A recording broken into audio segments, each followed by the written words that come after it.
evening, ladies and gentlemen, and welcome to a live broadcast of WBFR Playhouse of the Air. We thank you for braving the weather this Christmas Eve, and you'll be glad you did when you hear the story we have for you tonight. It's a Wonderful Life. Very good, thank you, ladies and gentlemen. Remember, this evening's broadcast is being broadcast live from coast to coast, and our listeners are counting on your reactions as a part of their listening pleasure. So, don't be shy and feel free to applaud, laugh, swoon, and cry just as loudly as the spirit moves you. I'm getting the signal from our stage manager that we will be going live on the air in less than 3 minutes, which allows me just enough time to introduce you to the fine acting ensemble who will be performing this evening's entertainment. You know him from Chick Carter, Boy Detective, and Cowpoke Romance. Playing George Bailey, the hero of tonight's story, Mr. Jake Lawrence.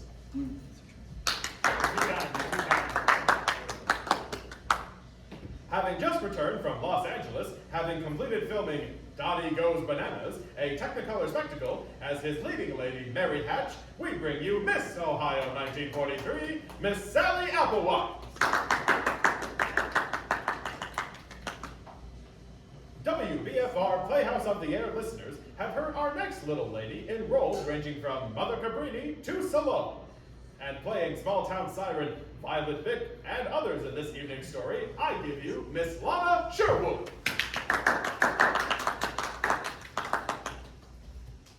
Soon to be seen co-starring with Margaret Dumont in Paramount Pictures' new comedy, The Hick Chick, and playing Clarence the Angel and others in this evening's show, here's Mr. Harry Jasbo Haywood.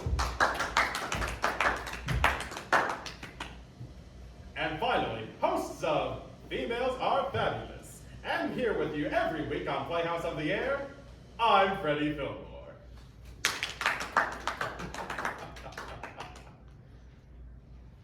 I'm getting the signal from our stage manager that we will be on the air in 20 seconds. Thank you all for coming this evening and enjoy the broadcast. We are live in 5, 4, 3. WBFR New York City! This is WBFR Playhouse of the Air.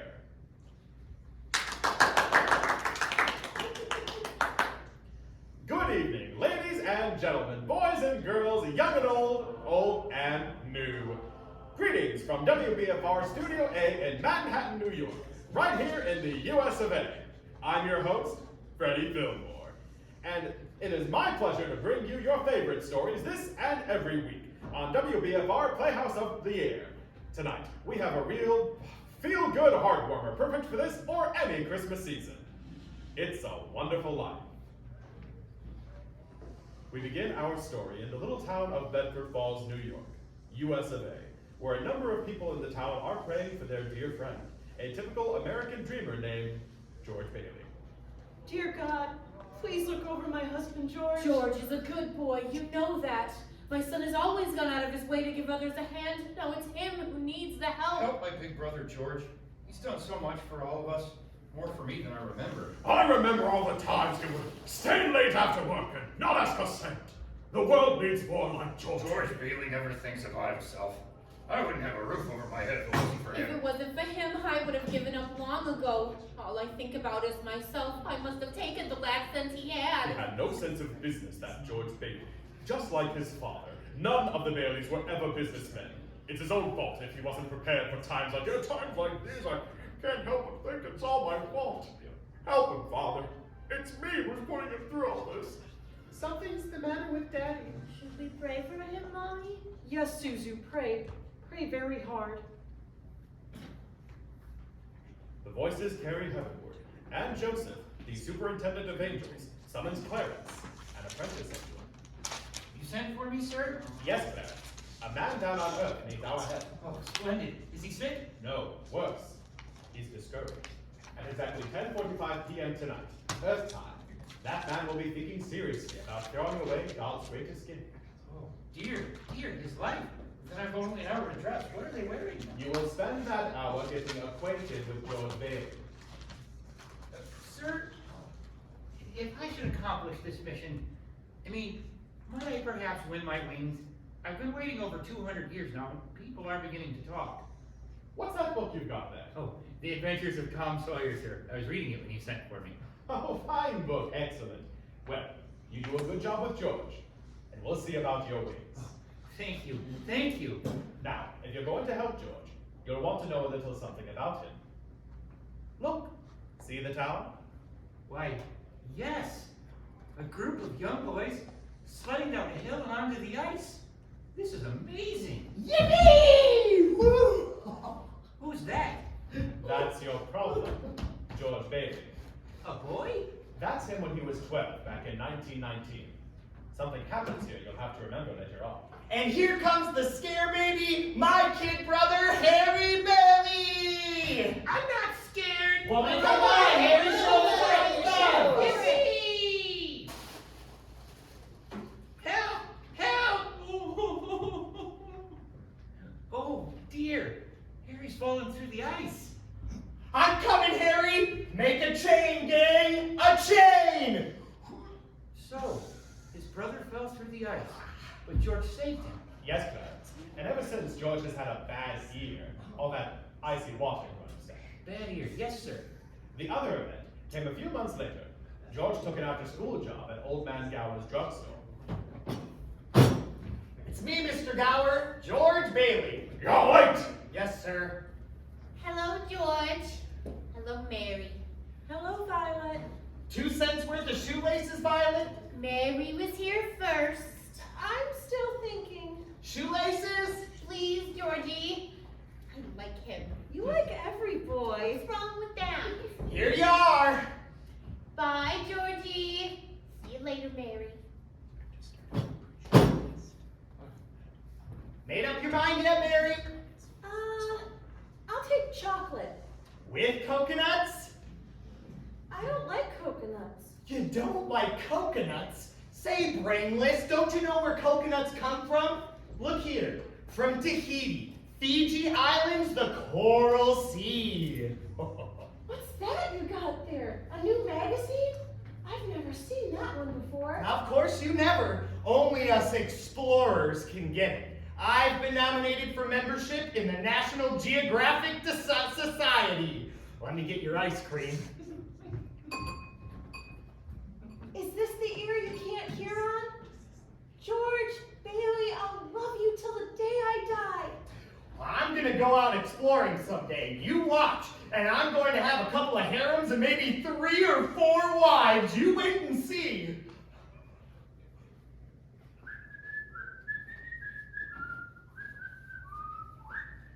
George! George! Yes, sir? You're not paid to be a canary! Yes, sir. Goodbye, George. Goodbye, Mary.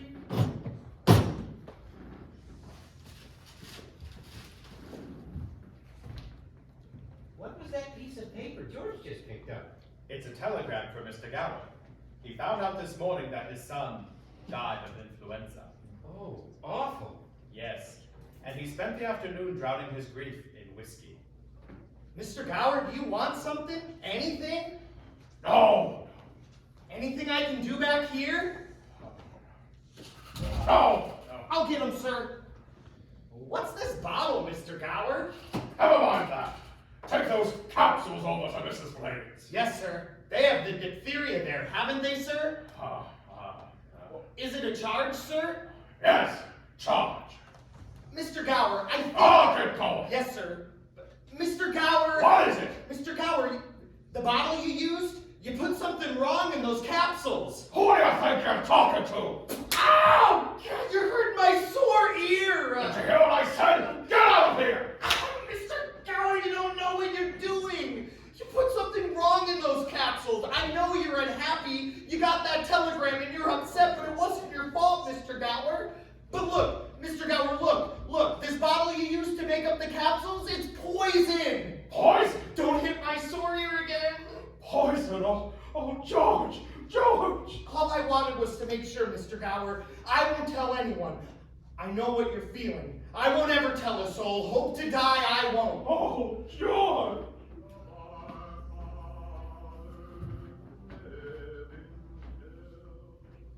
Did he ever tell anyone about those pills?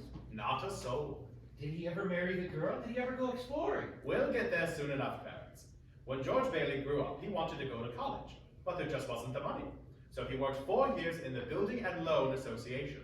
Building and Loan Association? George's father was in the building and loan business, along with George's Uncle Billy.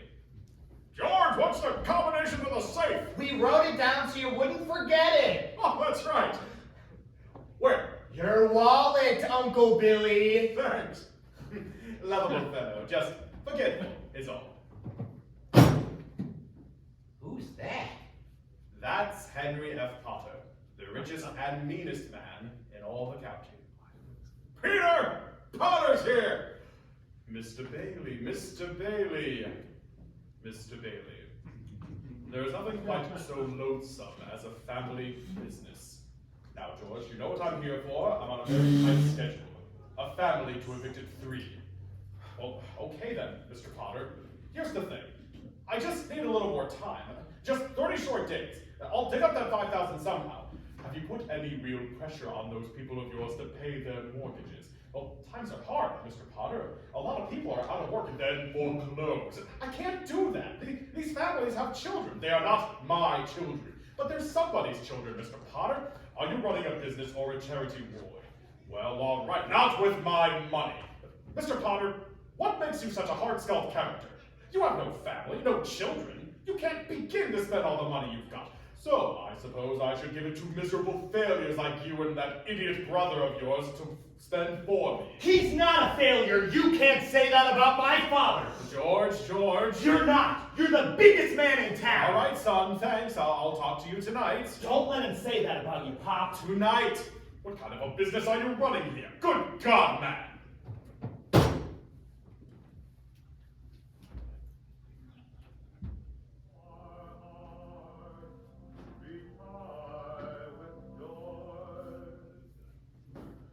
George worked for his father, saving enough to see him through the university.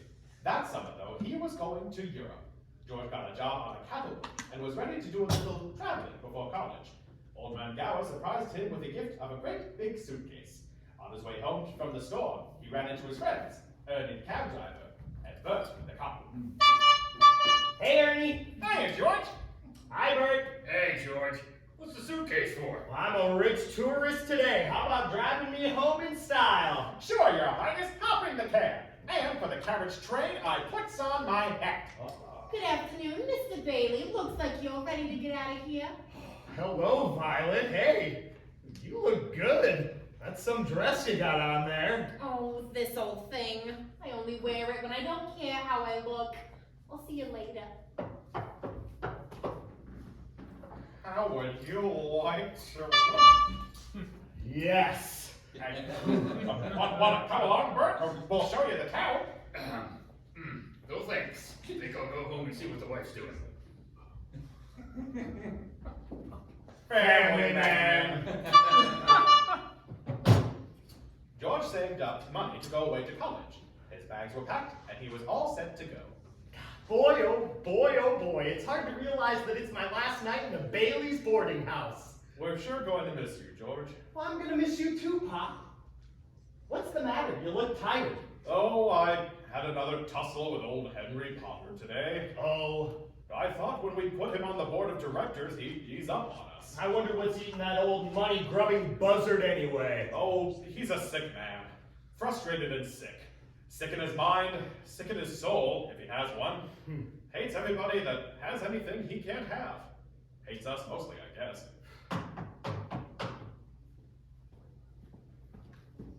Hey, George. Can I borrow your tuxedo studs? Yeah, help yourself, Harry. Well, where are they? In your suitcase? I'm not taking a tuxedo on a cattle boat, you know. Well, say, where'd you get that fine piece of luggage anyway? Ah, Mr. Gower, a going away present, and one of these days you're gonna see that bag all covered in travel labels. Italy, Baghdad. Well, hey, why don't you come to the dance tonight? What, and be bored to death? Well, you couldn't want a better death. Lots of pretty girls. Ooh, hey, I've gotta hurry. I wish we could send Harry to college with you, George. Oh, we got that all figured out. You see, Harry's gonna take my job at the building and loan, work there for 4 years, and then he'll go. He's pretty young for that job. Well, no younger than I was. You were born older, George. I suppose you've decided what you're going to do when you get out of college? Oh, well, you know what I've always talked about. Building things, designing new buildings, plan modern cities. Still after that first million before you're 30? Nah, I'll settle for the first half in cash. Of course. It's just a hope. But you wouldn't consider coming back to the building and loan, would you? I know, it's early to talk about it. No, I couldn't face being cooped up for the rest of my life in that shabby little office. Oh, I'm sorry, Pop, I didn't mean that remark, but this business of nickels and dimes and spending all your life trying to figure out how to save 3 cents on the length of a pipe, I'd go crazy. I want to do something big, something important. You know, George, I feel that in a small way, we are doing something important, satisfying a fundamental urge. It's not too much for a man to want his own roof and walls and fireplace, and we're helping him get those things in our shabby little office. Oh, I know, Dad. I just wish I felt... But most of my friends have already, gone off to college, and I just feel like if I don't go away now, I bust. Yes. Yes, you're right, boy. This town's no place to live if you aren't willing to crawl to pottery. You get yourself an education, and then get out of here. Well, I'm glad you see what I'm talking about. Say, I was thinking about going down on old Main Street, last night in town and all. Have a good time, son.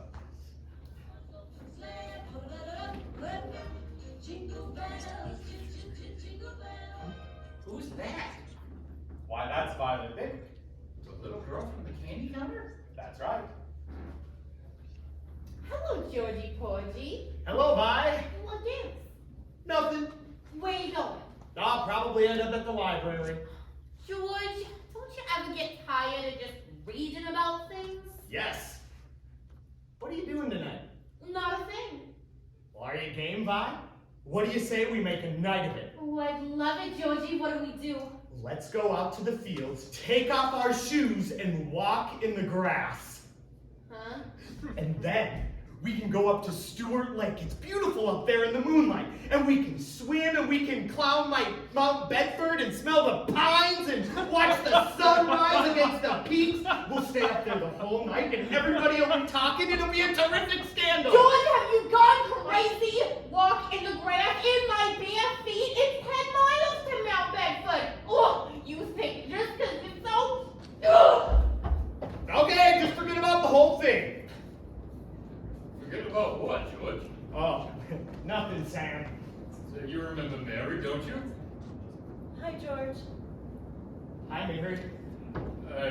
Say, you wouldn't mind walking Mary home, would you? Of course not. If that's okay with you, Mary. Fine by me. Great. Thanks.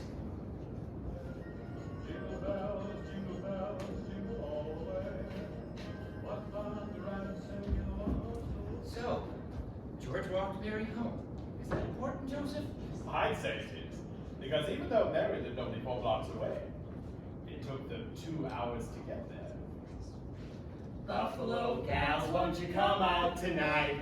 Come out tonight. Come out tonight. Buffalo gals, won't you come out tonight and dance by the light of the moon? Hot dog, oh boy, just like an organ, gee whiz. Beautiful.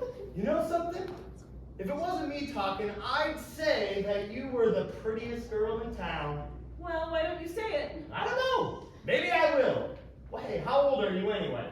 18. 18? Too young or too old? Oh no, just right. I mean, your age fits you. Hey, look where we are.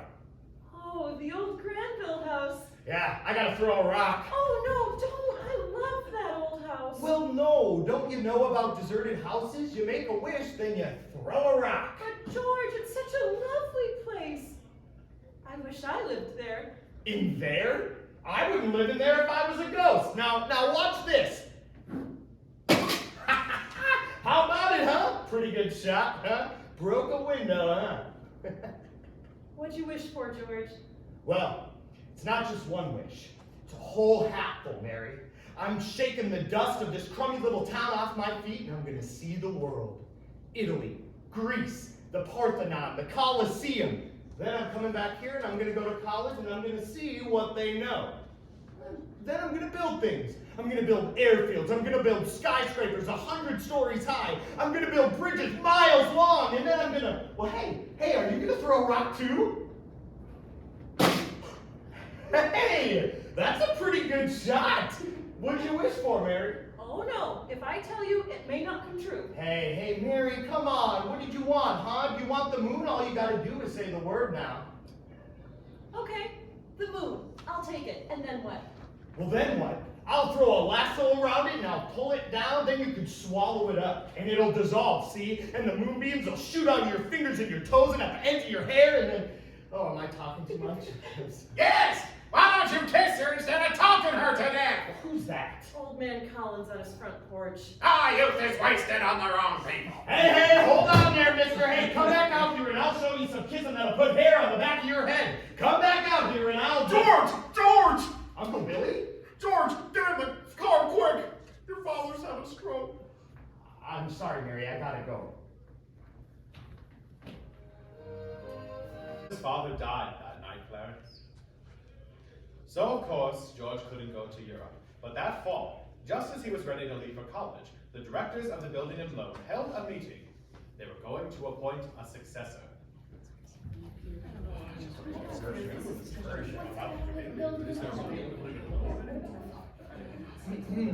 I want the board to know that George gave up his trip to Europe to help straighten things out here these past few months, and it was greatly appreciated. I think that's all we'll need you for, George. Good luck to you at school. I know you're anxious to make a trade. Yes, I have a taxi waiting downstairs. Mr. Chairman, I'd like to get to my real purpose. I claim this institution is not necessary to this town. Therefore, Mr. Chairman, I make a motion to dissolve the building and loan and turn its assets and liabilities over to the receiver. It's too soon after Peter Bailey's death to discuss chloroforming the building loan. It was his faith and devotion that are responsible for this organization. I'll go further than that. I'll say that to the public, Peter Bailey was the building and loan. Well, that's fine, Potter, coming from you, considering you probably drove him to his grave. Peter Bailey was not a businessman. That's what killed him. Oh, I don't mean any disrespect, of course. God rest his soul. He was a man of high ideals, so-called, but ideals without common sense can ruin this town.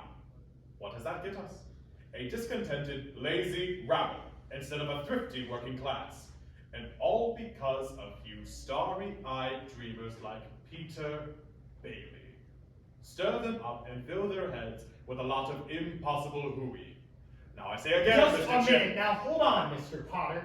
I mean, you were right when you said my father was no businessman. I mean, I know that. Why he even started this cheap penny ante building and loan, I'll never know. But neither you nor anybody else here can say anything against his character. Because his whole life was... Why, in the 25 years since he and Uncle Billy started this thing, he never once thought about himself. Isn't that right, Uncle Billy? You got that right! And he didn't even save enough money to send Harry to school, let alone me. But he did help a few people out of your slums, Mr. Potter. And what's wrong with that? Why here, you're all businessmen here. It doesn't make them better citizens? Doesn't it make them better customers? I mean, you said, what did you just say a minute ago? They had to wait and save their money before they even thought of a decent home. Well, wait for what? Until their children grow up and leave them? Until they're so old and broken down that they... Do you know how long it takes a working man to save $5,000? Well, just remember this, Mr. Potter, that this rabble you're talking about, they do most of the working, living, and dying in this community.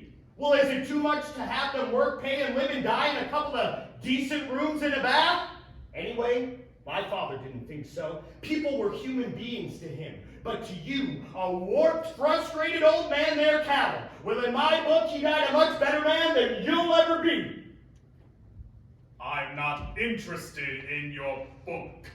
I'm talking about the building in Lowe. I know very well what you're talking about. You're talking about something you can't get your fingers on, and it's going ya. That's what you're talking about. Well, I've said too much. You're the board here. You do what you want with this thing. But just one more thing, though. This town needs this one-horse measly institution, if only to have some place where people can come without crawling to Potter. Come on, Uncle Billy! Sentimental hogwash! I want my motion! They're just coming out of the board meeting. I'm gonna have to call you back. What happened, George? All we heard was a lot of yelling. Oh boy, Matilda, you should have heard George! Yeah, they're voting us down in there. George, get out of here. You missed your boat trip. You want to miss college too? Don't worry about the board. They're putting us out of business. So what? I can get another job. I'm only 55. 58.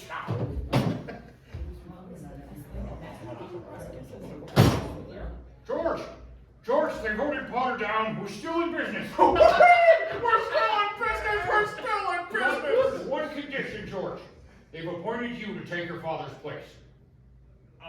Point me, but I'm going to college. Uncle Billy here, he's your man. You can keep him on. That's all right. Well, now let's get this thing straight. I'm leaving right now, and I'm going to school. This is my last chance. But George, you've got to take it. They'll vote with Potter otherwise.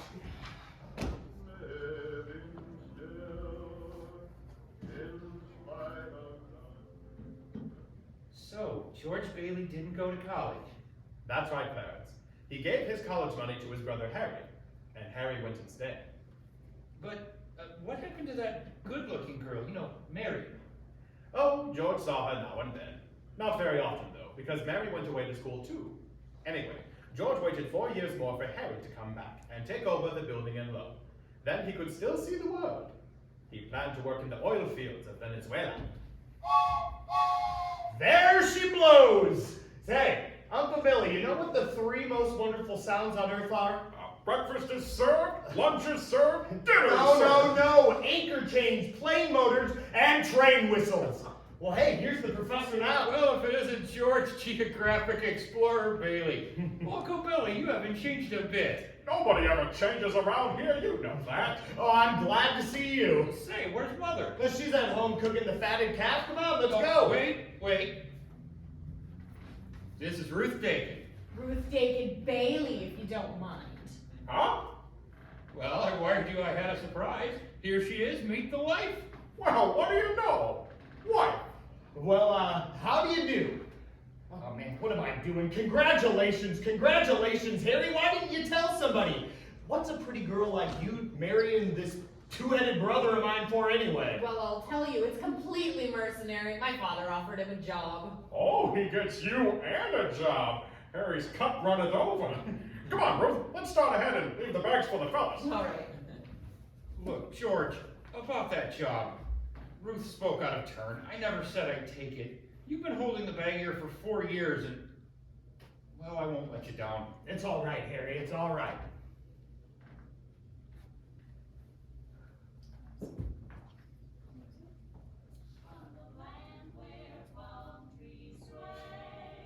And that night, the homecoming for Harry became his wedding party. Uncle Billy familiarized himself with the spirits. Oh boy, I feel so good I could spit in Potter's eye. I think I will. What do you say? Maybe I should go home if you just point me in the right direction. Right down there. That way, huh? Okay, old building and loan pal. I'll see you later. Oh, I'm all right. George? Yeah, I'm out here on the porch, Mother. I just thought I'd get some air. Well, how do you like your new sister-in-law? She's swell. Looks like she'll keep Harry on his toes. Yeah, keep him out of Bedford Falls anyway. George, do you know that Mary Hatch is home from school? Yeah? Nice Yeah. girl, Mary. Mm-hmm. Oh, stop your grumbling. Give me one good reason why you shouldn't call on Mary. Well, Sam Wainwright. Sam's crazy about it. Well, she is not crazy about him. Well, Well, now how do you know that? Did she discuss it with you? And besides, Sam's away in New York and you're here in Bedford Falls. And all is fair in love and war. I don't know about war. All right, Mother, I think I'll go out and find the girl and do a little passionate necking. George. Bye, Mrs. Bailey.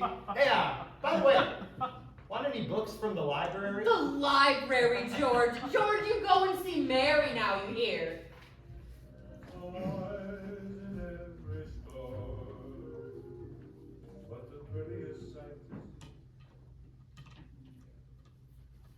Hello, George.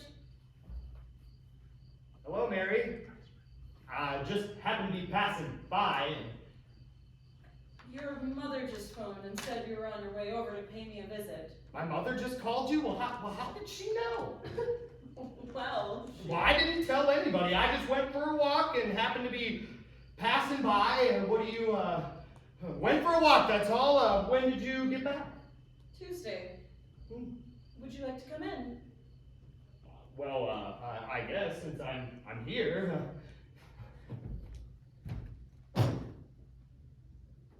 Say, where'd you get that dress? Do you like it? I mean, it's all right. Well, I thought you'd be back in New York with Sam and Francie and the rest of them. Well, I worked there a couple of vacations, but I don't know. I guess I was homesick. Homesick? For Bedford Falls? Yes, and my family and, everything. Would you like to sit down? All right. For a minute, I still can't understand it though. I mean, you didn't tell anybody I didn't tell anybody I was coming over here. Would you rather leave? No, I don't want to be rude. It was nice about Harry and Ruth, wasn't it? Oh, yeah, that's all right. Don't you like her? Oh, well, of course I like her. She's a peach.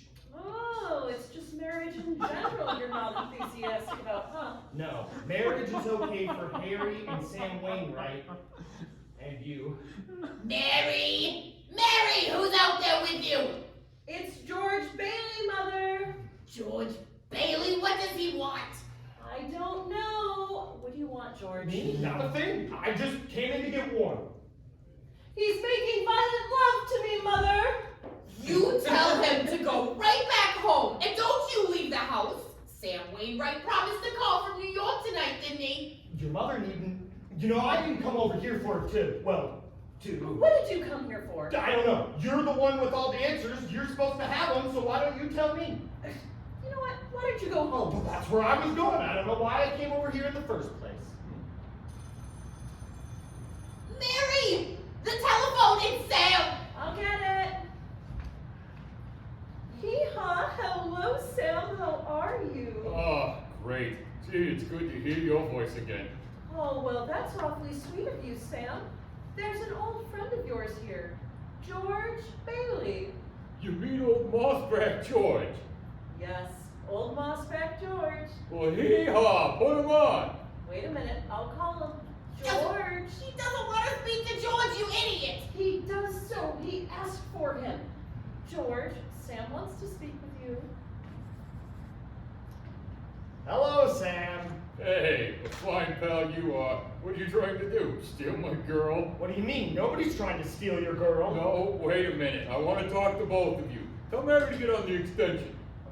Mother's on the extension. I am not. Nice. We can both hear you. George, just put your head a little closer. There, that's better. We're listening, Sam. Okay, I have a big deal coming up that's going to make us all rich. George, you remember that night at Martini's bar when you told me about making plastics out of soybeans? Yeah? Oh, yeah. Soybeans. Yep. Well, my father's checked into it, George, see, and now he's going to build a factory outside of Rochester. How do you like that? Rochester? Well, why Rochester?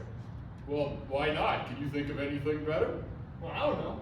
Why not right here in Bedford Falls? I mean, you remember that old tool and machinery works? You tell your father he can get that for a song and all the labor he wants, too. Half the town was thrown out of work when they closed down. That's so. Well, I'll tell him. Hey, that sounds great. Oh, baby, I knew you'd come through. Now, here's the point, George. I may have a job for you. That is, unless you're still married to the old broken down building in Lowe. Oh, Mary, I'm here. you tell that guy I'm giving him the chance of a lifetime. You hear? He says it's the chance of a lifetime. Give me the phone. Now you listen to me, Mary. I don't want any plastics and I don't want any job. I don't want to get married ever to anyone. You understand that? Now, I want to do what I want to do and you're not gonna... Oh, Mary. George, Oh, Mary, I love you. George, I love you too.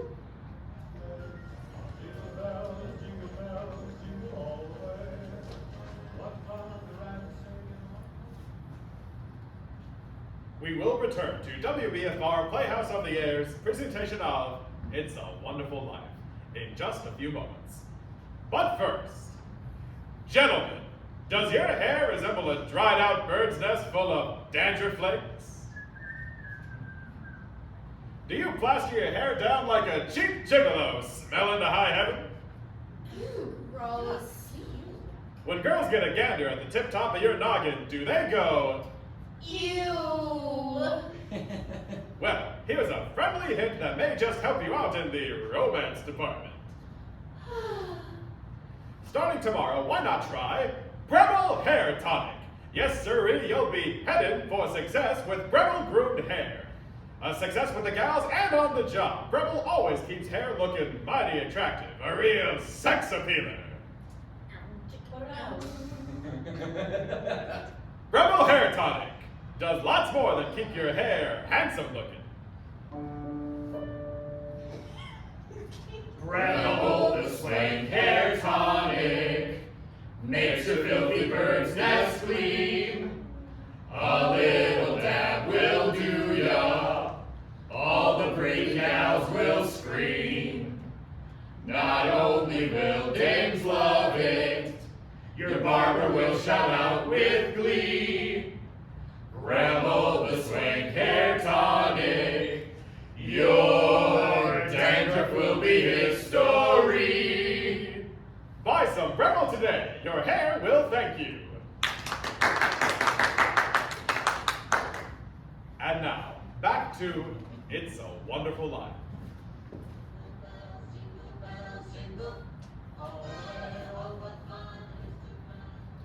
George and Mary were married, and following the wedding and reception, George's old pal Ernie, the cab driver, drove the happy couple to the train station.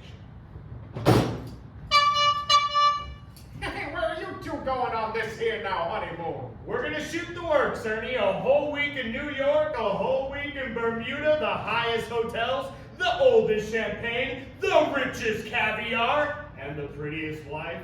Here's the kitty, Ernie. $2,000. I feel like a bootlegger's wife. So you're finally getting out of Bedford Falls, huh? Well, then what? Then what, honey? After that, who cares? That doesn't. Hey, Mrs. Bailey, I haven't kissed you since. Hey, George, there's something funny going on over there. Look, over there at the bank. It looks like a run. Pull over there, will you, for a minute, Ernie? George, let's not stop. Please, let's go straight to the station. Now, a minute. I better just see what's going on. I'll be right back. George, please. George!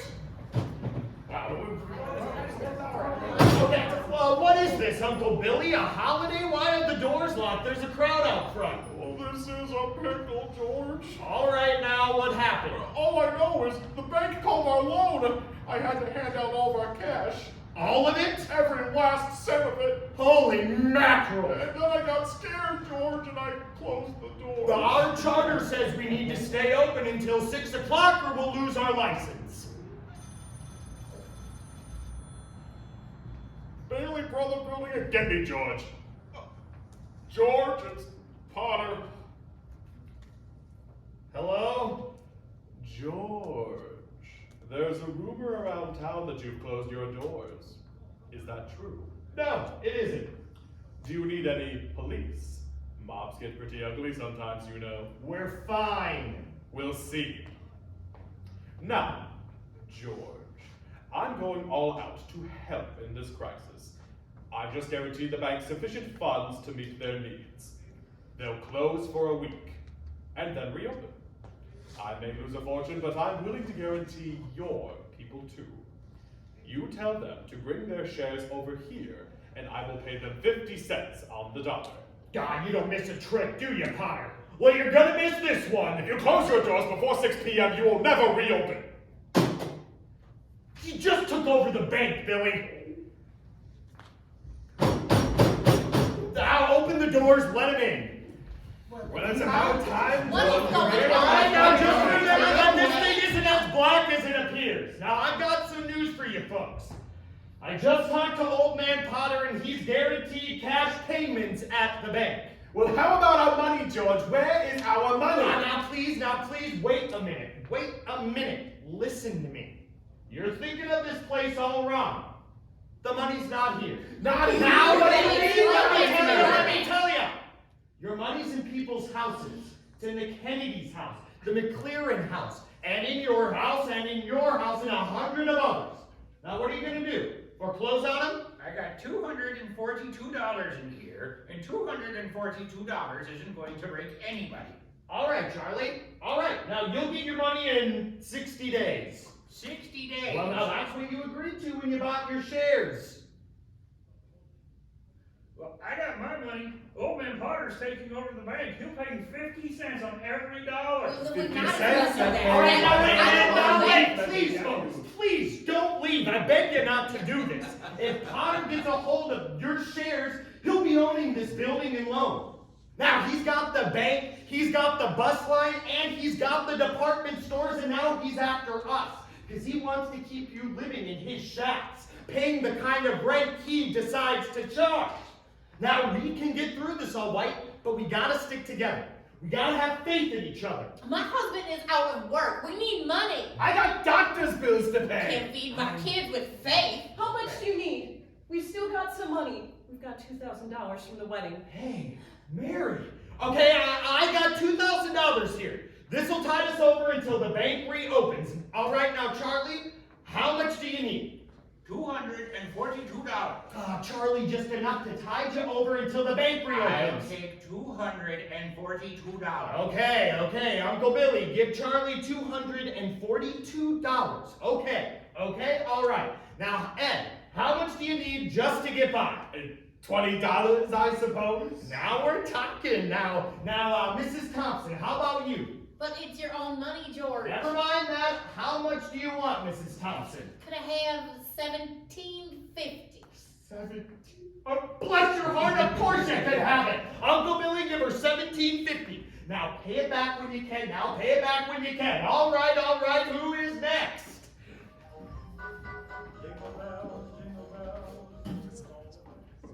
Look at the clock. Look. 5 seconds. 4 seconds. 3, 2, 1. 6 o'clock. We made it. Lock the door, Uncle Billy. Boy, yeah, we're still in business, and we even got $2 left. Oh boy. Bailey Brothers building it. Oh, just a minute. George, there's a call for you. Look, will you get my wife on the phone? She's probably over at her mother's. Mrs. Bailey is on the phone. I don't want Mrs. Bailey. I want my wife. Oh, Mrs. Bailey, that is my wife. All right. Mary, hello? Yeah, listen, dear, I'm sorry. What? Come home? What home? 320 Sycamore? Well, what? Whose home is that? The Waldorf Hotel, huh?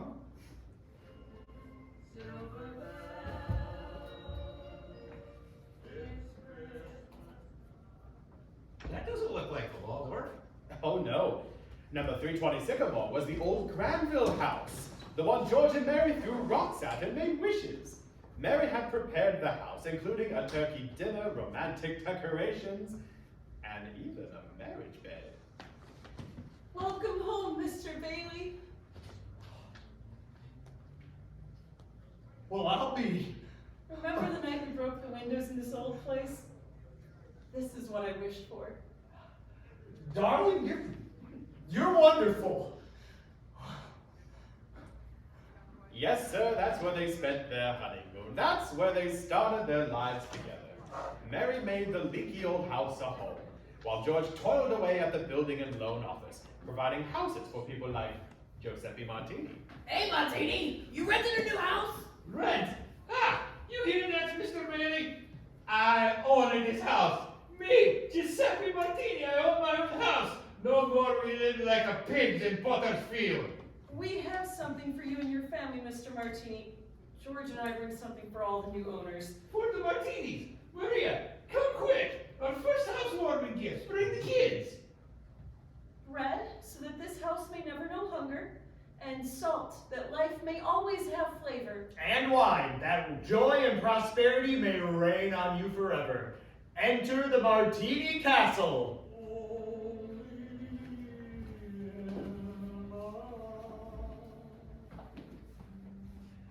Bailey houses were popping up all over the place, mostly owned by people that used to live in Potter's Field. And Potter had had just about enough of that. So after a couple of years, Old Man Potter decided to call our George into his office. Sit down, George, sit down. Have a cigar? Thank you, sir.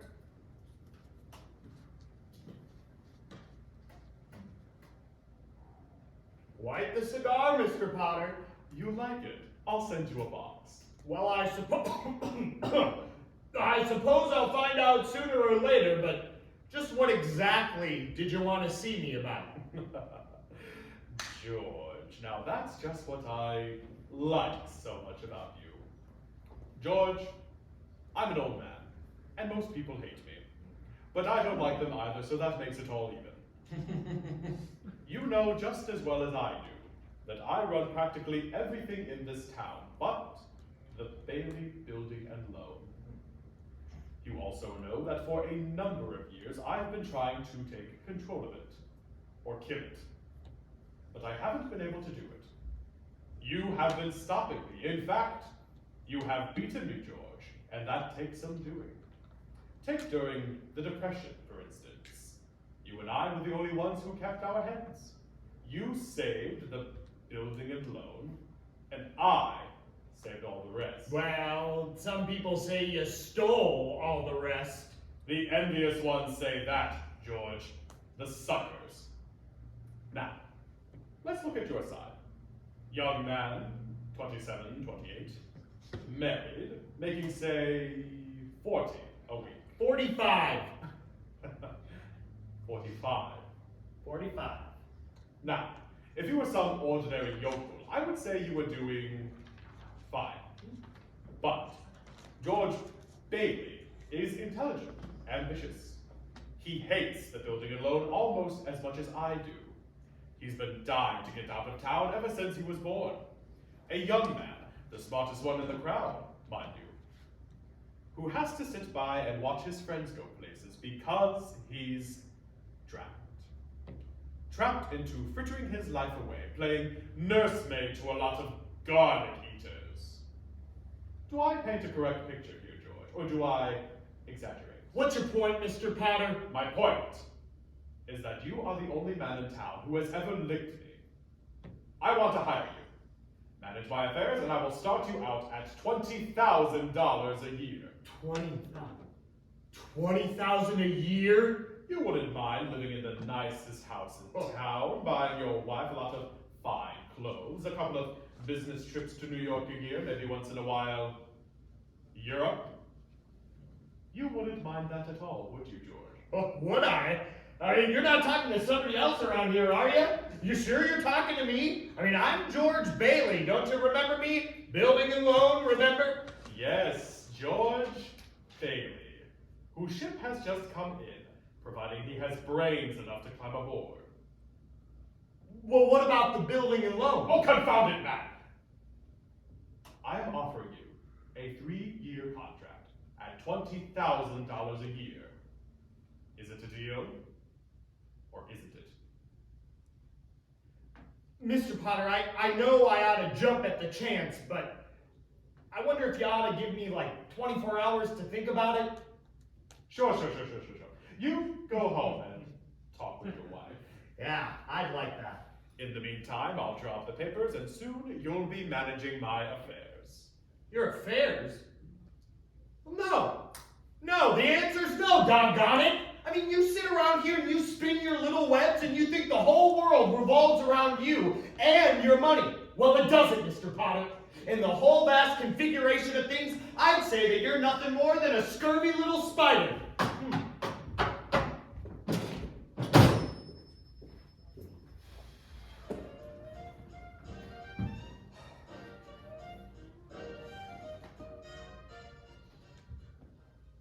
What did Mr. Potter want, George? Nothing, just talk, nothing. God, gee, Mary Hatch, why in the world would you ever marry a guy like me anyway? To keep from being an old maid? But I was gonna see the world. I mean, I was gonna build things. I was gonna give you the moon. And what have I given you? What have I given you? Not even a new dress, not for months. You could have married anyone, Sam Wainwright, anybody else in town. I didn't want to marry anybody else in town. I want my baby to look like you. You didn't even have a honeymoon. I mean, I promised you. You're what? My baby. Mary Hatch, are you on the nest? George Bailey Lasso Stork.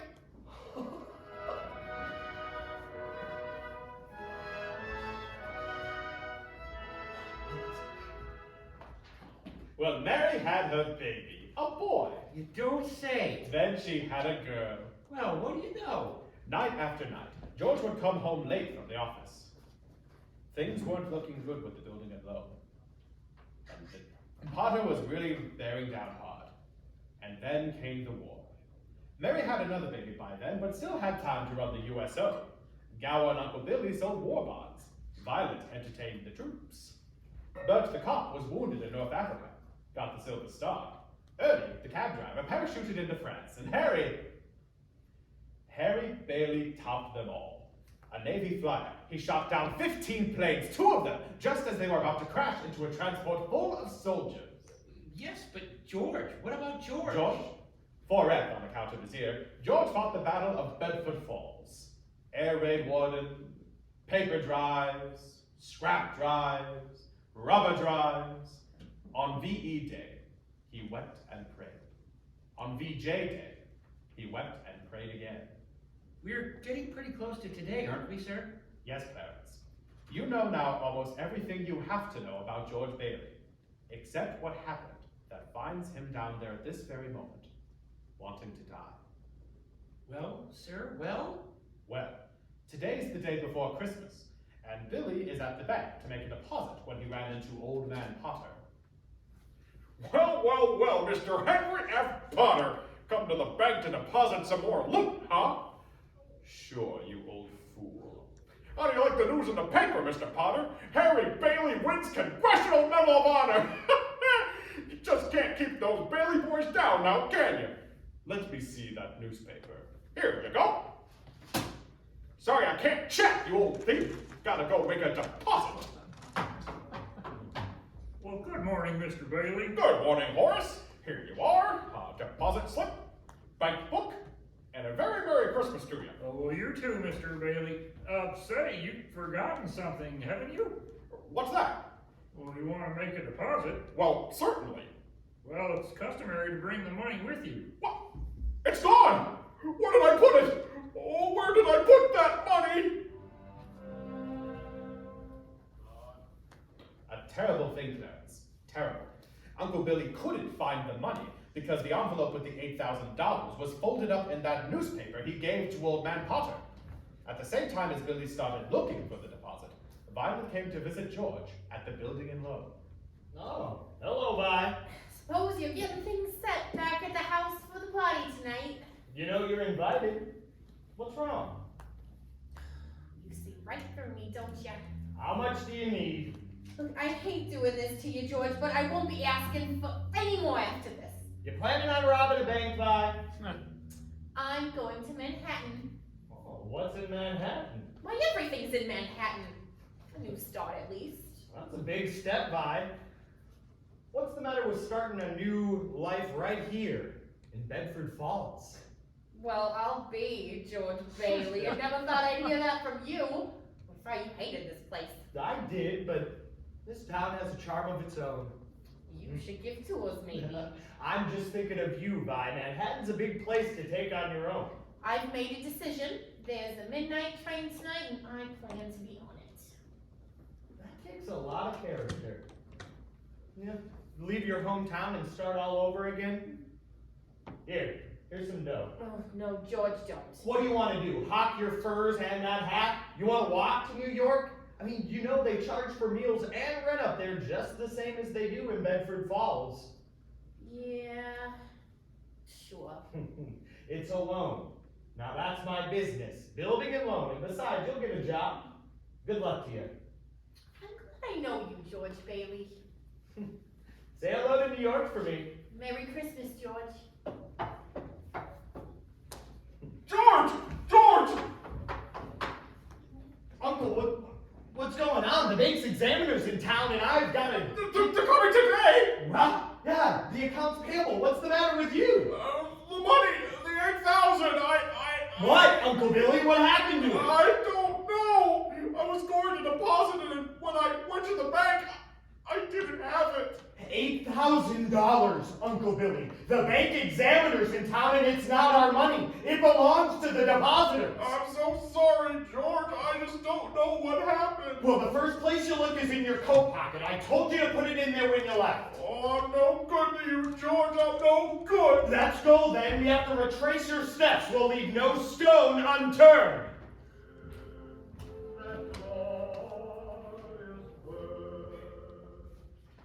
And as George and Billy went looking for the deposit, Potter had a meeting with the state bank examiner, a Miss Sadie Vance. The whole town's turned upside down with the Bailey boys' homecoming. Congressional medal and all. I guess they do things like that. May I look at your paper? Go ahead. This is a deposit from Bailey. That old fool Billy Bailey gave me that newspaper. Well, you're going to deposit it for him, right? Potter? To think he would make such a foolish mistake. Look at how much it is. There's $8,000 here. What a Christmas present. And he doesn't even know it. Just a minute here, Potter. I know you've been giving the Baileys a hard time far back as I can remember. Why? I don't have to give answers to you. You're just a state examiner. Yes, I am.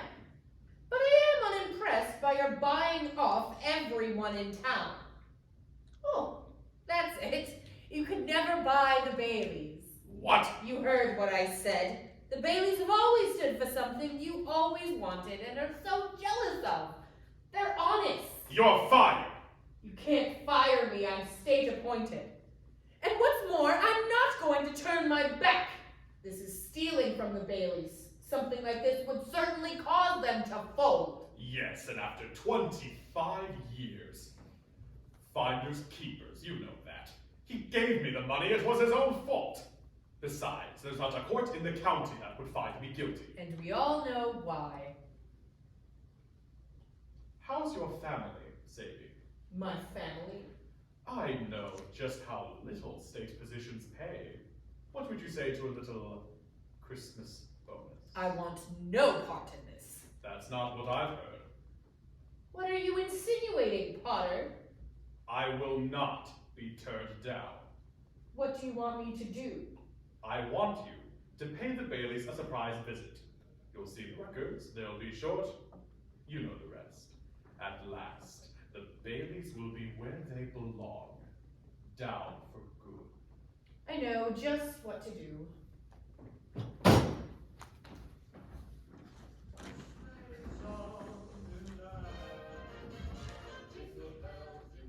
And did you put the envelope in your pocket? Yeah, maybe. Uncle Billy, we gotta find that money. I'm no good to you, George.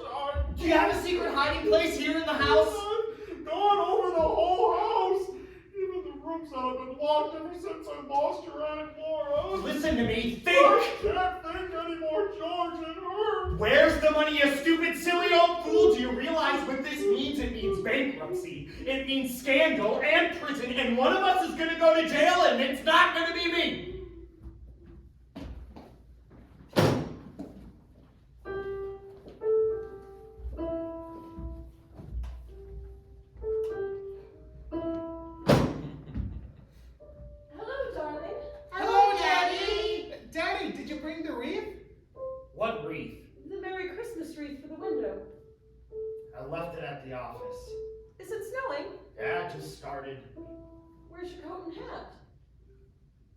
Left them at the office.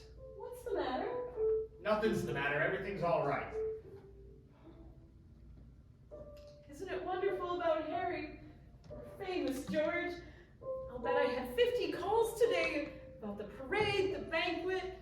Your mother's so excited. She just... Must she keep playing that? I have to practice for the party tonight, Daddy. Mommy says we can stay up until midnight and sing Christmas carols. Can you sing, Daddy? Better hurry and shave, George. The families will be here soon. Families? I don't want any families over here. Excuse me. Excuse me. Have a hectic day. Oh yeah, another big red letter day for the Baileys. Daddy, the Browns next door have a new car. You should see it. Well, what's the matter with our car? Isn't it good enough for you? Yes, Daddy. Excuse me. Excuse me. Excuse you for what? All right, darling, you're excused. Now, go upstairs and see what little Zuzu wants. Well, what's the matter with Zuzu? Oh, she got a cold. Caught it coming home from school. I gave her a flower for a prize, and she didn't want to crush it, so she didn't button up her coat. Well, what is it, a sore throat? The doctor says it's nothing serious. What's the doctor here? I called him right away. Is she running a temperature? Just a teensy one. Oh, gosh, it's this old house. I don't know why we don't have pneumonia, this drafty old barn. Might as well be living in a refrigerator. Why did we have to live here in the first place? Stay around this measly, crummy old town. George, what's wrong? Wrong? Everything is wrong. You call this a happy family? Why'd we have to have all these kids? Dad, how do you spell frankincense? I don't know. Ask your mother. Where are you going? I'm going up to see Zuzu.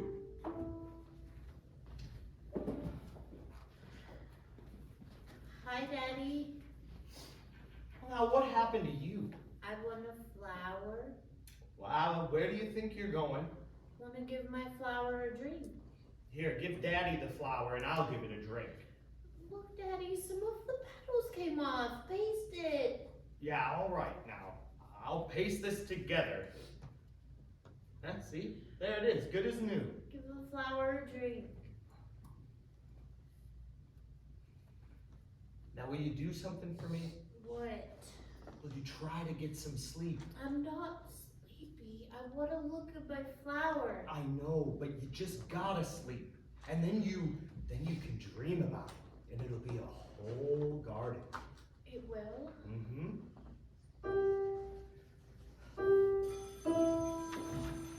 Telephone! I'll get it. Hello? Yes, this is Mrs. Bailey. Oh, thank you, Mrs. Welch. The doctor says she'll be out of bed just in time for her Christmas dinner. Is that Zuzu's teacher? Yes? Let me speak to her. Hello, Mrs. Welch? Yeah, this is George Bailey. Say, what kind of a teacher are you anyway? What do you mean sending her home like that, half naked? George! Is this the sort of thing we pay taxes for? To have teachers like you, silly, stupid, careless people, who send our kids home without any clothes on? God, that's stupid. Hello, Mrs. Welch. I want to apologize. Hello? Hello? She hung up. I'll hang her up. Who do you think you are? Wait a minute. Hello? Who is this? Ah, Mr. Welch, okay. Yeah, that's fine, Mr. Welch. Gives me a chance to tell you what I really think about your wife. George! Would you get out here and let me handle this? Hello? Oh, you will, huh? Okay. Mr. Welch, anytime you think you're man enough... Hello? Yeah, any old... Daddy, how do you spell hallelujah? What do you think I am? A dictionary? Janie, haven't you learned that silly tune yet? You played it over and over again. Now stop it! Stop it! George! What are you doing?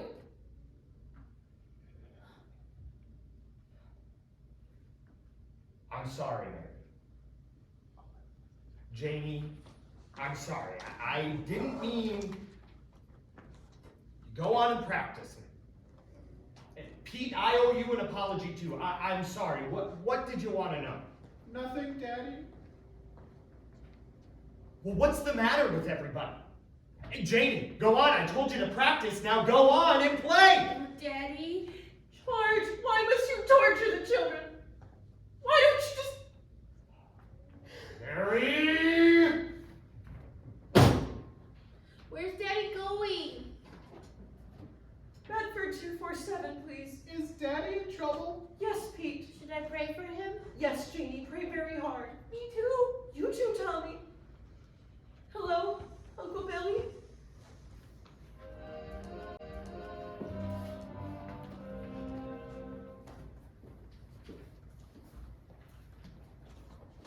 So, that's it, George. You're short $8,000 in the books, eh? Oh, please, Mr. Potter, I'll pay any sort of interest if you still want the building and loan. You say it was lost. Did you notify the police?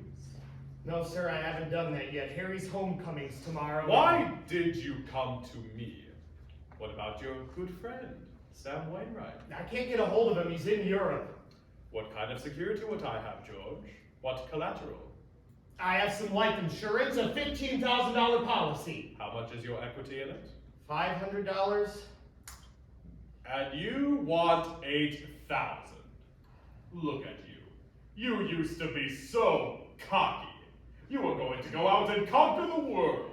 You once called me a warped, frustrated old man. What are you but a warped, frustrated young man? Crawling in here on your hands and knees for help. No securities, no stocks, no bonds. You're worth more dead than you are alive. Why don't you go to the riffraff you love so much and ask them for help? I'll do anything. Mr. Potter, please. Please help me, my wife, and my kids. You know what I'm going to do for you. As a stockholder of the building and loan, I'm calling the state examiner to get a warrant for your arrest. Misappropriation of funds, manipulation, Mr. Potter, please, malfeasance. they can't arrest me! Go on and run! You can't hide in a little town like this. Merry Christmas, George.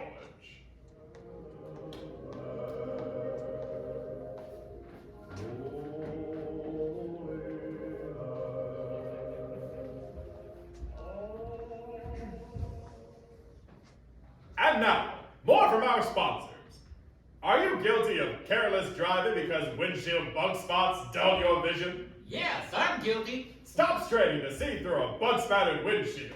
Duck's Toilet Cake gets the squashed bugs off quickly, easily, yes, even when the sun has baked them in the glass. Remember, you need clear vision as well as good brakes to avoid accidents. You'll find Duck's Toilet Cake leaves the glass polish so crystal clear, you hardly know it's there.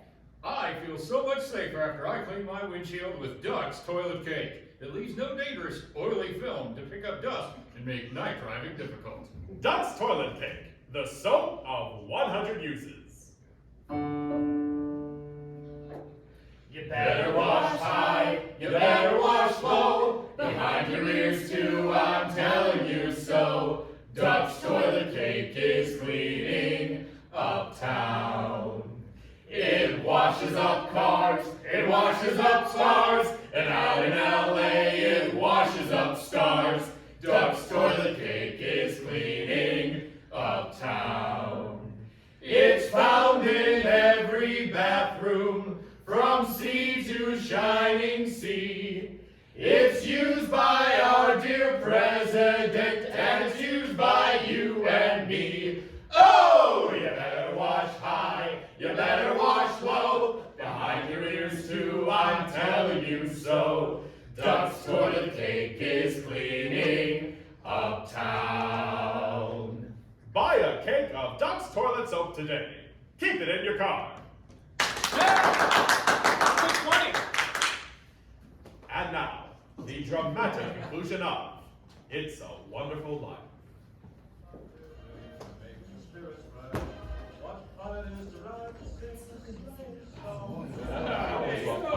Hey, Merry Christmas. Glad you come. How about some of that good spaghetti? We got everything. Where's George, sir? Where? After running out of Potter's office, George ended up at Martini's bar. He's had a couple of drinks, Clarence. He's just sitting there. Well, what's he saying? Who is he? Father, who art in heaven, God. Our Father, who art in heaven. Oh, God. Oh.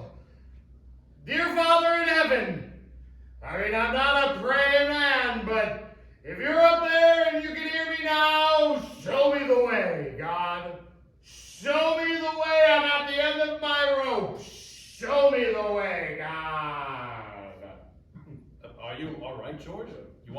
somebody to take you home? Why you drink so much, my friend? You don't feel good. Please go home, Mr. Bailey. Bailey? You say Bailey? Which Bailey? This gentleman is Mr. Bailey, George Bailey. George Bailey, huh? And the next time you talk to my wife like that, you'll get worse. It isn't enough she slaves teaching your stupid kids how to read and write. You've got to ball her out. You get out of here, Mr. Wells. You hit my best friend. You get out. All right? All right. Mr. Bailey, you okay? Who was that? Mr. Wells, but don't worry. You don't come in this place no more. I'll get something for your face. It's bleeding. I'm all right. Oh, please, don't go away, Mr. Bailey. Leave me alone. Leave me alone.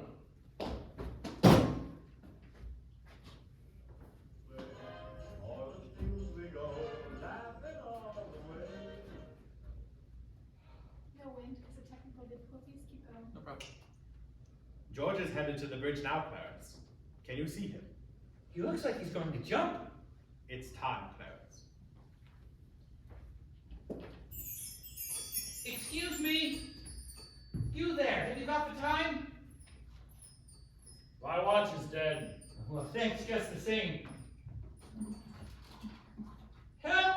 Help me, I can't swim! Well, hold it, mister. I'm coming. What in Sam hell are the two of you doing?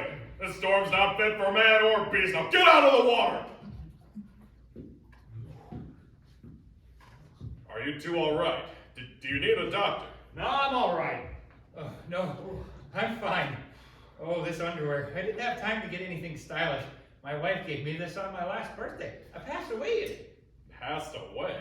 Oh, I see Tom Sawyer is trying out too. Who? Oh, my book. I left in such a hurry, I brought Tom Sawyer with me. You should read the new book Mark Twain is working on now. How did you happen to fall in? Oh, I jumped in. I jumped in to save you. You jumped in to save me. Well, I did, didn't I? You didn't go through with it, did you? Go through with what? Suicide. It's against the law to commit suicide around here. Yeah, it's against the law where I'm from, too. Where do you come from? Heaven. What? I had to act quickly. That's why I jumped in. I knew if I were drowning, you would try to save me. And you see, you did. And that's how I saved you. Ha ha ha, very funny. Your lips bleeding, George. Yeah, I got a bust in the jaw in answer to my prayers. No, George. I'm the answer to your prayers. How do you know my name? Oh, I know all about you. I've watched you grow up from a little boy. What are you, a mind reader or something? Oh, no. Well, who are you then? Clarence Oddbody. AS2. Oddbody AS2. Well, what's the AS2? Angel? Second class. Hey, I'm getting out of here. You may not need a doctor, but I do. Cheer up, my good man. Hey, now look here. Why'd you want to save me? Because I'm your guardian angel. I wouldn't be a bit surprised. Ridiculous of you to think of killing yourself for money. $8,000. Yeah, just things like that. Now, how did you know that? I told you. I'm your guardian angel. I know everything about you. Well, you look like the kind of angel I'd get. Sort of a fallen angel, aren't you? What happened to your wings? I haven't won my wings yet. That's why I'm an angel second class. Oh, I see. But you can help me win them. You can help me earn them, George, by letting me help you. You don't happen to have $8,000 on you, do you? No, we don't use money in heaven. Oh, that's right. Well, that comes in pretty handy down here, bub. Oh, tut. I found out a little late that I'm worth more dead than I am alive. Now look, you mustn't say things like that. I won't get my wings with that attitude. You just don't know all that you've done. Yeah, if I hadn't been for me, everyone would be a lot better off. I mean, my wife, my kids, my friends. This isn't going to be easy. They'd all be better off if I just was never born. What did you say? I wish I'd never been born. George, that's wonderful. Wonderful? The idea you just gave me. Well, you've got your wish. You've never been born. That's supposed to be our thunder. Never been born. Exactly. No worries, no $8,000 to get, nothing.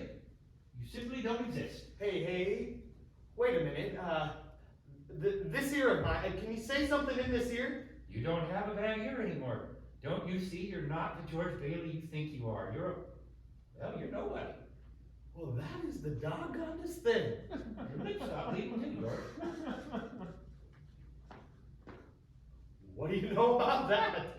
God, what happened? I need a drink. That's what I need. What about you, Angel? Do you, want a drink? Well, I don't know. Come on. We'll go as soon as our clothes dry. Our clothes are dry. Huh, so they are.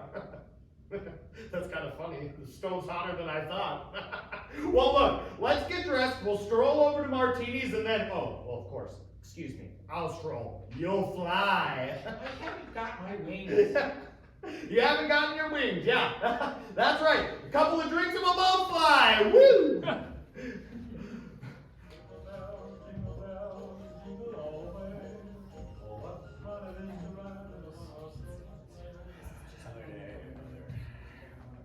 This is the place. Sit down.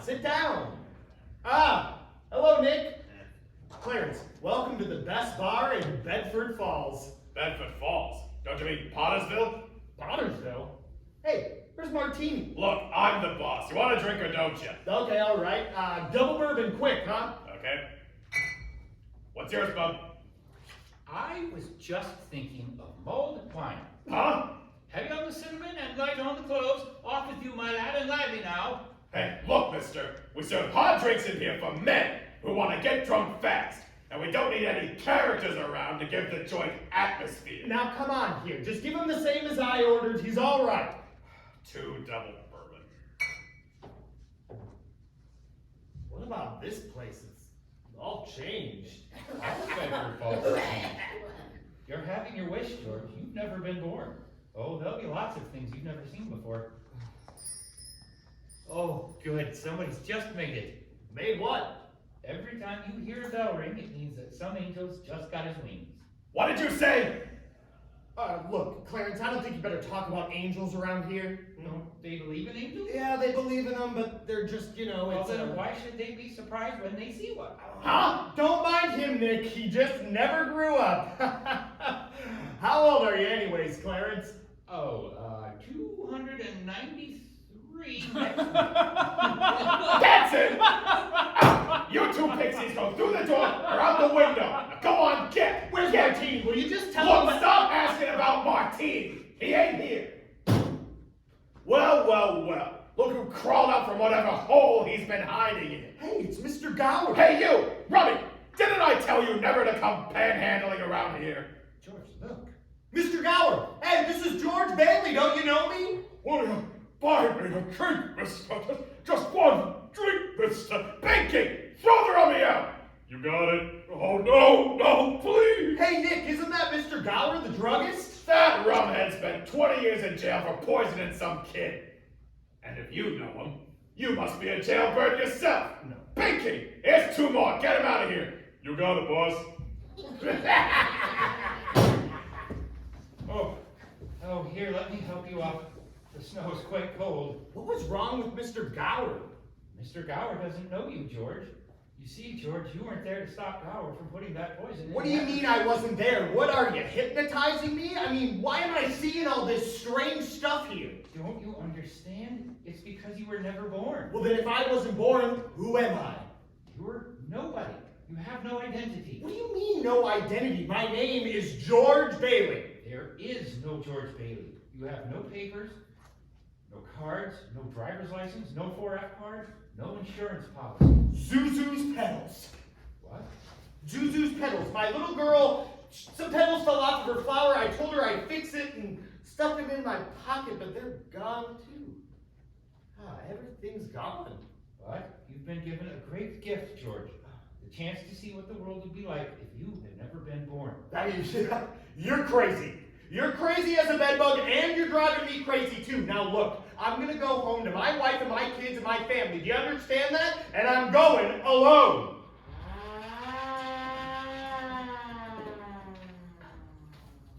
You know the drill. Hands behind your back, sister. Keep your hands off me. Why don't you bust somebody else for a change? Hey, officer! Where'd the building and loan move to? The building and what? The Bailey Building and Loan, it was up there. They went out of business years ago. Now all that's left is this burlesque house. Not so fast, Copper. I know. Hey, Violet! Hey, listen, that's Violet Vick! Oh, I know. Believe me, I know. Well, I know that girl. Who doesn't? Now get out of our way. Taxi! Hey, Ernie, take me home. I'm going off my nut. Where do you live? Doggone it, Ernie, don't start pulling that stuff. You know where I live. 320 Sycamore, now hurry up. Okay. 320 Sycamore. Yeah, hurry up, Zuzu's sick. All right. Look here, Ernie. Straighten me out here. I've got some bad liquor or something. Now listen to me. Now you're Ernie Bishop, and you live in Bailey Park with your wife and kids. That's right, isn't it? You seen my wife? Seen your wife? I've been to your house 100 times. Look, bud, what's the idea? I live in a shack in Potter's Field, and my wife ran away 3 years ago and took the kid. And I ain't never seen you before in my life. Okay, just step on it. Just get me home.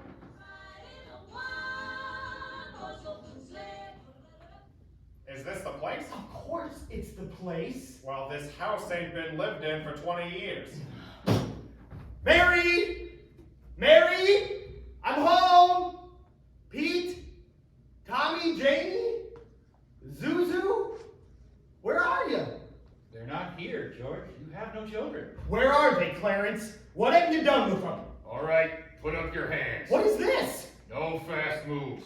Come on out here, both of you. Oh, Bert, thank heavens you're here. Bert, what's happened to the house? Where's Mary? Where's my kids? Watch him, Bert. Come on. I'm going to take you down to the station. Bert, now listen to me. It's that fellow there. He's an angel. He's trying to hypnotize me. Don't make me use my nightstick. Oh, Bert, I hate to do this. Run, George! Run, George!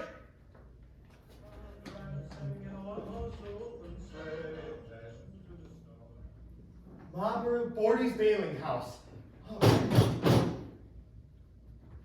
Well, Mother, what do you want? Mother, this is George. I thought for sure you'd remember me. George, who? If you're looking for a room, there's no vacancy. Oh, Mother, please try to understand. I mean, something's happened to me. I don't know what it is, but I need a place to stay.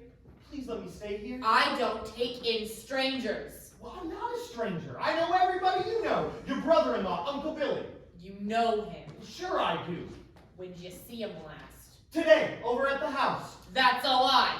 He's been in the insane asylum ever since he lost his business. And if you ask me, that's where you belong. I'm here again, George. My mother. My own mother didn't even recognize me. Strange, isn't it? One man's life touches so many others, and when he isn't around, he leaves a pretty big hole, doesn't he? Look, I've heard of things like this before, and you've got me under some kind of a spell. Well, I'm gonna get out of it. I've got to. I know I saw Billy this afternoon. How could he be in an asylum? I just gotta snap out of this. Now let me think a minute. Bailey Park. There is no Bailey Park if you weren't here to build it. Well, we'll see.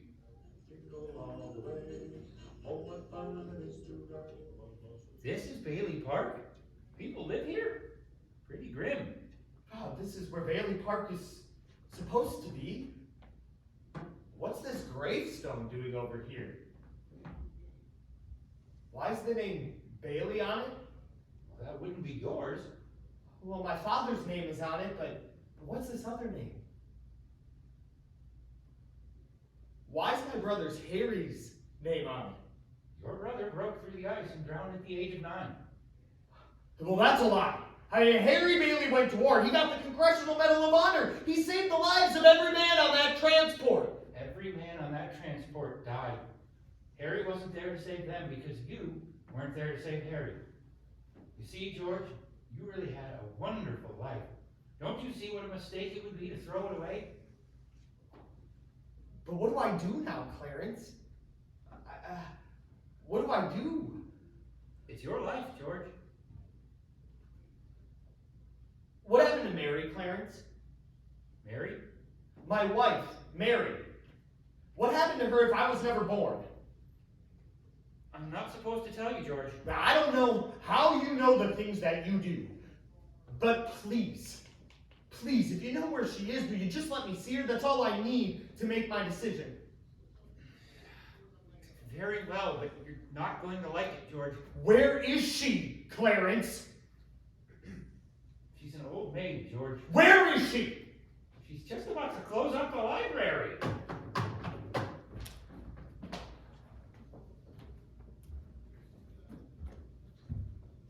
There must be some easier way to earn my wings.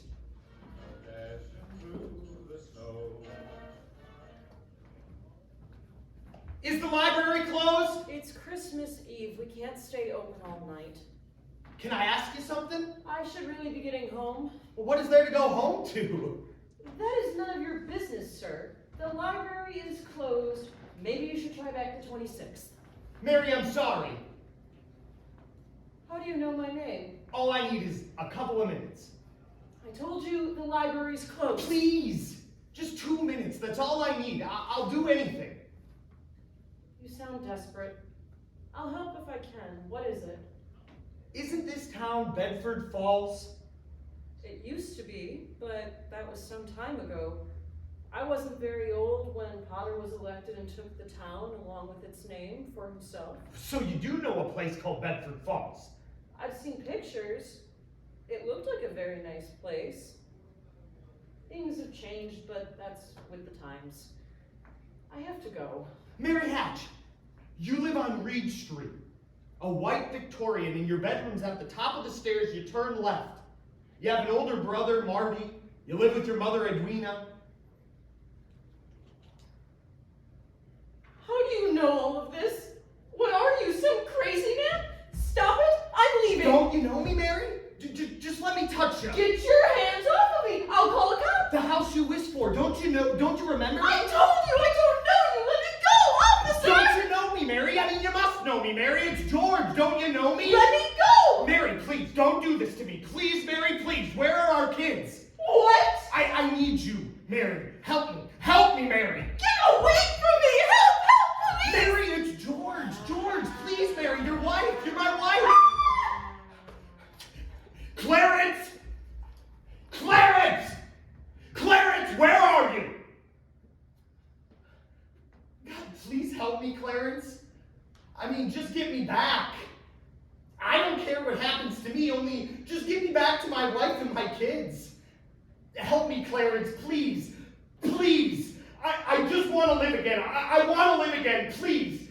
God, oh God, please just let me live again. George! Is that you, George? Now get out of here, Bert.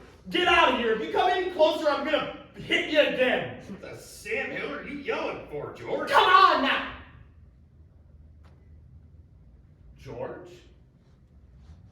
George? Bert? Do you know me? Know you? I've been looking all over town for you. Where have you been? Hey, Bert! Bert! I'm alive again!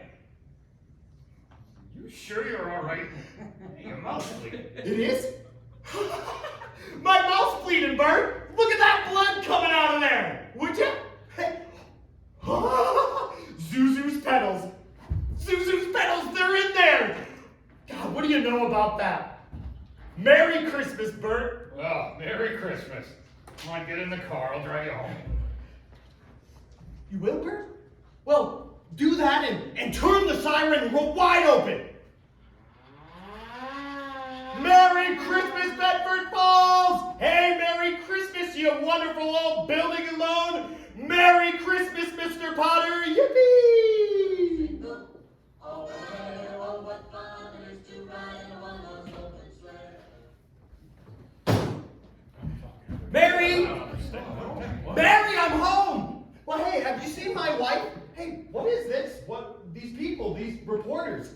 Well, hey, Merry Christmas, reporters! Mr. Bailey, there's a deficit. I know $8,000, I bet, huh? George, I've got a little paper here. I'll bet that's a warrant for my arrest. Isn't it wonderful? Merry Christmas! Hey, but where's Mary, you know? I mean, look at this wonderful drafty old house. Isn't it wonderful? But where's Mary?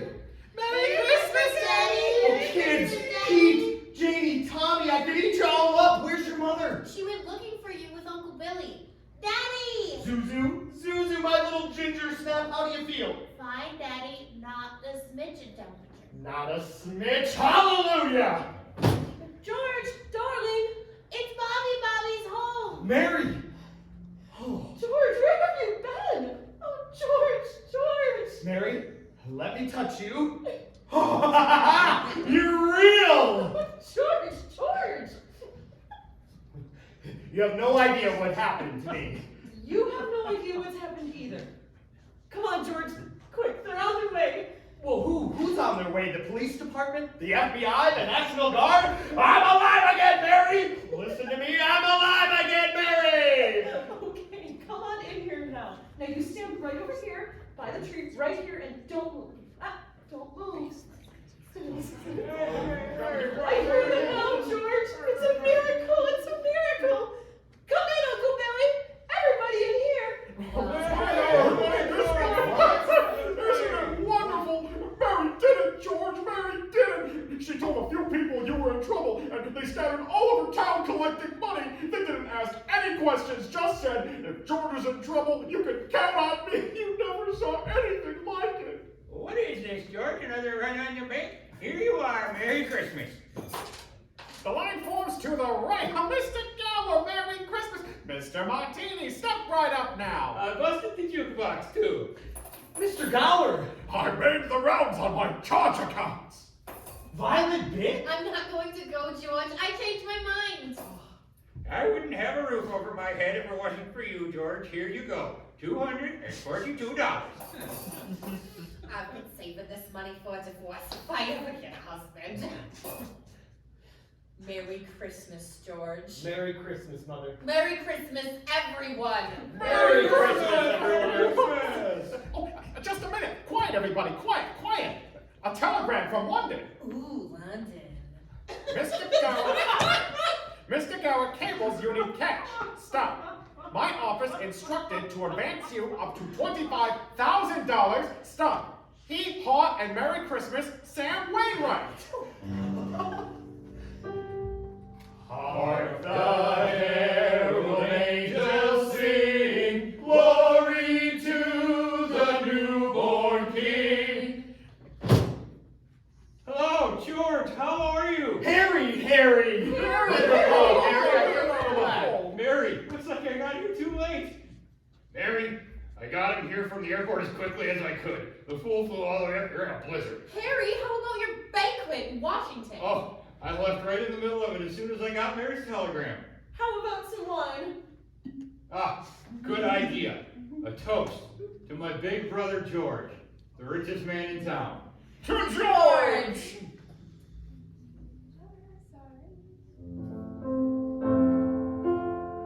Should old acquaintance be forgot and never brought to mind? What's this book, George? Tom Sawyer. Look, there's an inscription. George, remember, no man is a failure who has friends. Thanks for the wings. Love, Clarence. What's that? It's a Christmas present from a very dear friend of mine. Look, Daddy. Teacher says every time a bell rings, an angel gets his wings. That's right. Attaboy, Clarence. Should old acquaintance be forgot and never brought to mind? Should old acquaintance be forgot and days of old lang syne? This has been WBFR Playhouse of the Year's presentation of It's a Wonderful Life. The WBFR Playhouse is brought to you this and every week by Gremel Hair Tonic and Duck's Toilet Cake. Please stay tuned for a program of popular holiday music. This is Freddie Fillmore, signing off for WBFR in New York City, and wishing you and yours a very Merry Christmas. Good night. For Auld Lang Syne, my dear, for Auld Lang Syne, we'll take a cup of kindness yet for Auld Lang Syne.